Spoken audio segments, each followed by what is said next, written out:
Hi there. Hello. Welcome to practice. I feel like the month of February is starting for me today because I've been out of commission for a couple of weeks. I injured my shoulder and it was too difficult to stay upright in the space to do practice. And honestly, my pain was at like a 9, so I couldn't. I'm feeling better. I've been going to the chiropractor and going to see the doctors and everything. So, anyway, thank you for your patience as I know that I kind of left us drifting in the wind for the first 2 weeks of February. But we are in the month of Guanyin in the Mount Shasta Goddess Temple. Guanyin is the Bodhisattva of compassion. She has within her the ability to transcend this realm, to leave all of the world behind and to live in a heaven of her own creation. And she chooses to continually come back and help us, she who hears the cries of the world. And what I've been doing is, like in the past, reading like a prayer or a writing about the deity that we're working with in the particular month. But this year, what I want to do is to go through and just offer the 33 forms of Guanyin. Oh, I know, it's good to see you too, Kat. Thank you so much for sending me good energy. I've been really appreciative of it, and I am feeling a lot better today. So in the Lotus Sutra, Guanyin manifests in 33 different forms, and each has unique iconography that suggests a way that she can help us. So each of these 33 forms of Guanyin is one of the ways in which she manifests at a person's hour of need. Oh, thank you. And so, hi there, Amidewa. Our first one is Guanyin with the willow branch, and she is the medicine maker. So when we see Guanyin holding a willow branch, and typically it's kind of like she's holding it and it's sort of the fronds, no, withes are dripping over. And this is the medicine maker. And part of the reason for this is that willow has natural aspirin properties. It's a natural salicylic acid. And so making willow tea will relieve pain. So this image of Guanyin with the willow branch not only connotes the graceful willow, its tendency to grow near water, and water being an element of healing, but it also visually speaks to the medicinal quality of the willow. So Guanyin holding the willow branch, the medicine maker, the first in the Lotus Sutra. Absolutely. Natalie's asking for a prayer request today because she's got the super cold, is a viral super cold, and she really wants to be over it. For sure, Natalie. We will definitely chant for you today. Okay. Second form of Guanyin in the Lotus Sutra is Guanyin riding a dragon. And this is the form of Guanyin. Let's see. Do I have it right here? I don't see it right here. This is the form of Guanyin that our temple works with the most. It's Guanyin standing on the back of a dragon that's riding through the waves. And it is a symbol of empowerment. It's empowerment through wisdom, through the dragon, kind of taming the dragon of the mind. We come into wisdom. The ferocious dragon represents that devouring aspect, that consumptive aspect. I want to have it all. I want to know more. I desire, I crave, I rampage, I, enact. Whereas the wisdom dragon, who has processed that yearning for knowledge, who is detached, who is able to be measuring their desire for knowledge and experience with compassion, that is when Guanyin is standing on the back of the dragon. It symbolizes, good morning, Theodora. Nice to see you. Good morning, Dragonfly. Nice to be here with you. That Guanyin is, she's depicted standing on the back of the dragon, which represents compassion over wisdom. that compassion has tempered or tamed wisdom, because wisdom has the capacity, or we should actually say it this way, knowledge has the capacity to be ruthlessly efficient. Wisdom is how we kind of approach knowledge. It's something that is lived, it's something that's experienced from within. It can't be acquired from without. So when Guanyin is standing on the back of that dragon, just the same way as in Tibet, stupas dot the landscape in places where there's like a dangerous spirit. It's sort of saying the wisdom of the Dharma comes in and derails the potentially destructive energy of knowledge. So, oh, yes. Oh, and Natalie, Dragonfly is sending you love and blessings, healing energy, and prayers.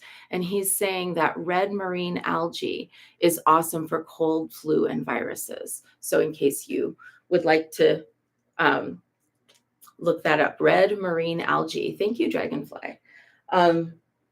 So, when we invoke Guanyin of the willow branch, we're calling for healing. When we invoke Guanyin of riding the back of a dragon, we're calling for wisdom to temper knowledge, compassion to temper our craving. So that's our two forms of Guanyin for today. And then, Dragonfly, Natalie says, thank you. Those are our two forms of Guanyin that we're going to study this morning. And what I'm hoping is that if we do 2 a day, we'll get through all of them before the end of this month. The oracle that we're using for the month of February is Alana Fairchild's Guanyin Oracle with art by Zheng Hao.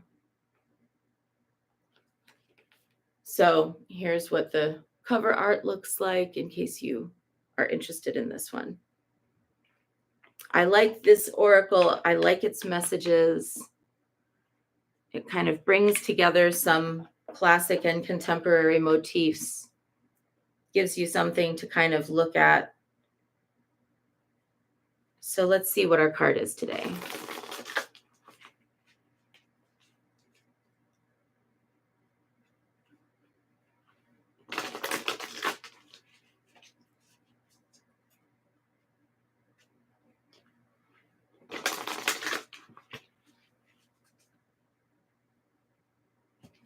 I haven't picked this deck up in a year.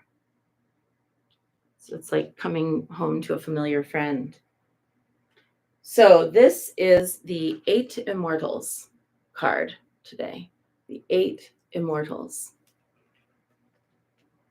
Card number 9. Let's see what it has to say. The messages you have been receiving that are loving, fearless, and encouraging of you to grow and be your true self are from your higher guidance. The 8 Immortals and other beings of divine light and love are guiding you. It's safe to follow these messages. Doing so will bring you greater joy. Sometimes you may question whether you are in contact with genuine spiritual guidance or engaged in wishful thinking. Well, this was exactly the topic of our lesson in priestess training this week. Genuine guidance is simple, clear, and repetitive. When you ask for confirmation, it will come. The more open you are, the more quickly the confirmation can reach you in the form of signs, conversations, and serendipitous happenings. In fact, confirmation and guidance can be instantaneous and can come from multiple unconnected sources. Just FYI, that's how I see it.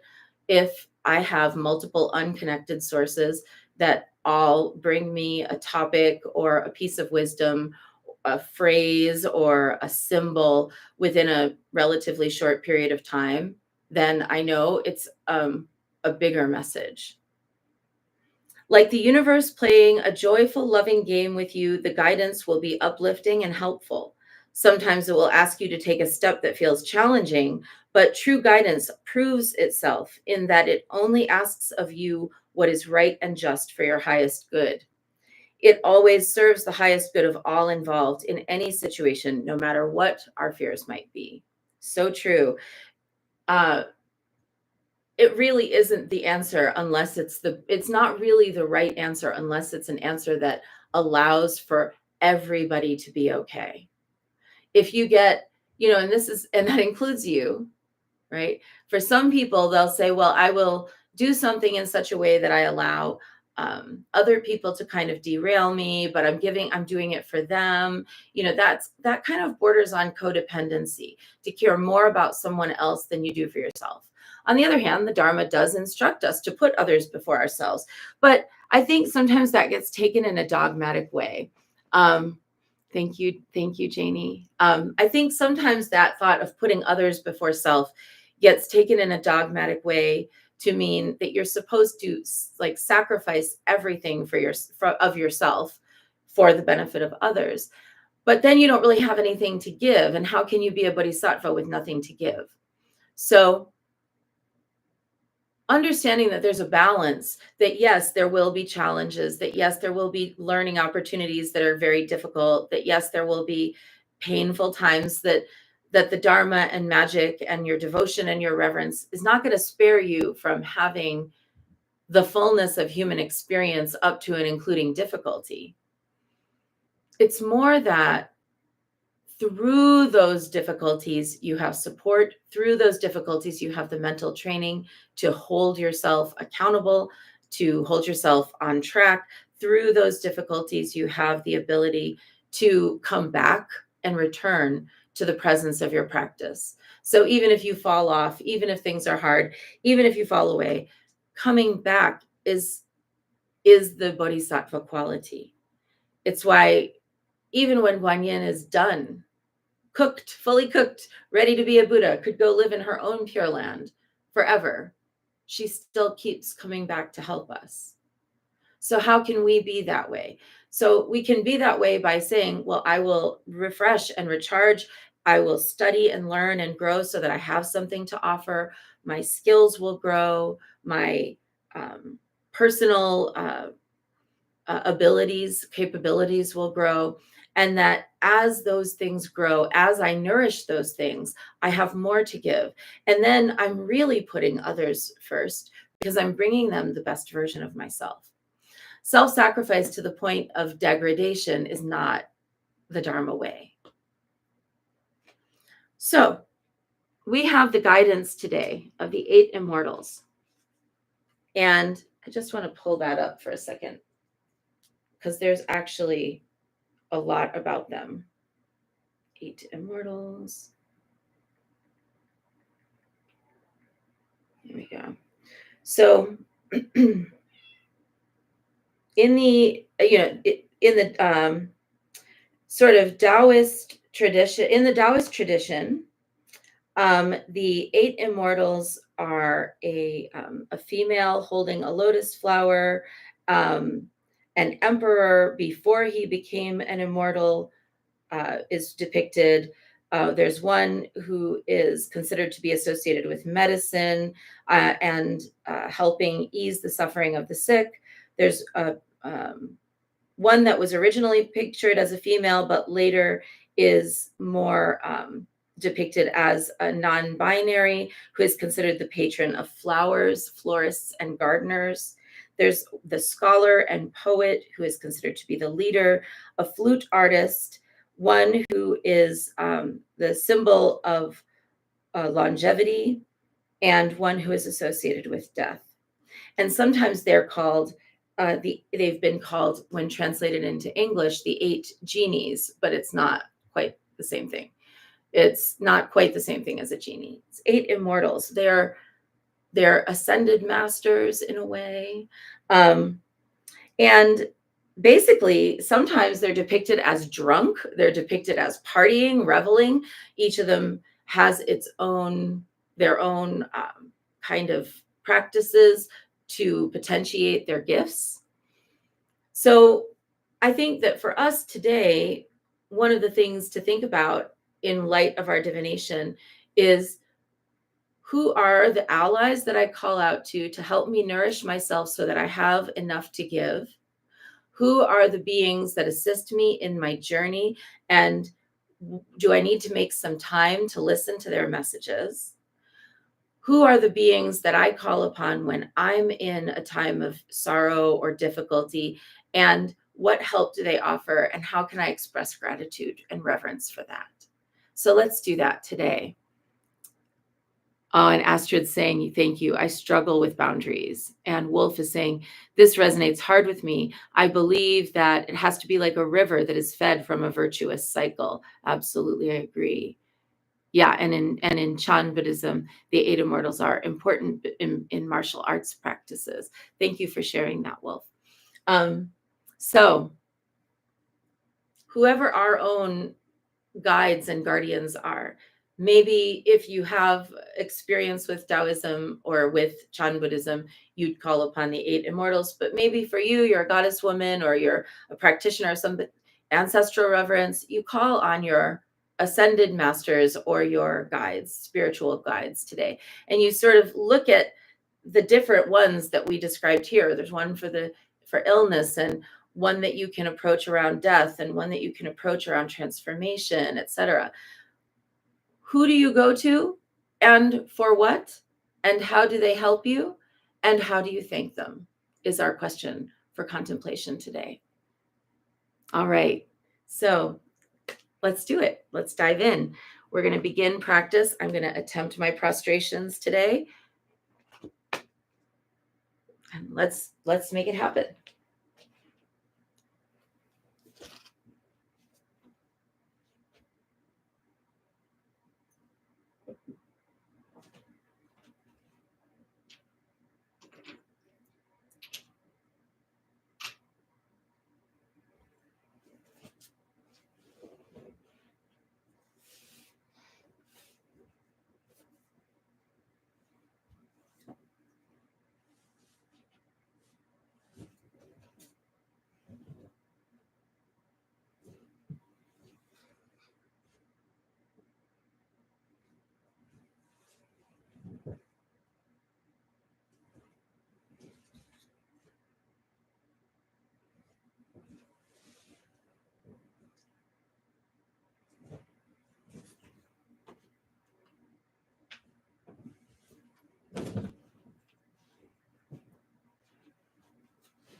Okay.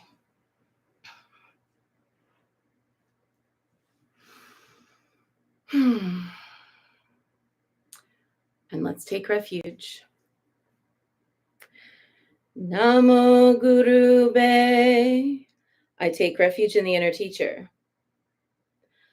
Namo Buddhaye. I take refuge in the great mother of compassion. Namo Dharmaye. I take refuge in the wisdom of the ages. Namo Sanghaye. I take refuge in the community of practitioners. And let's set our intention, a person, place, situation, or circumstance that will benefit from our practice today. And so we're holding Natalie, we're holding Heather and Medade, who lost their beloved dog, Sagan. He had a ripe, long life, but his life came to an end last week. And he's dearly, dearly missed. We're holding for Lumira's daughter, who is recovering from a really pernicious infection. Holding Lisette, who's recovering from stomach flu.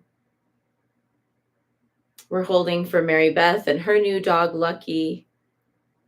She's embarking on a new dog relationship after a long time of missing having a pup.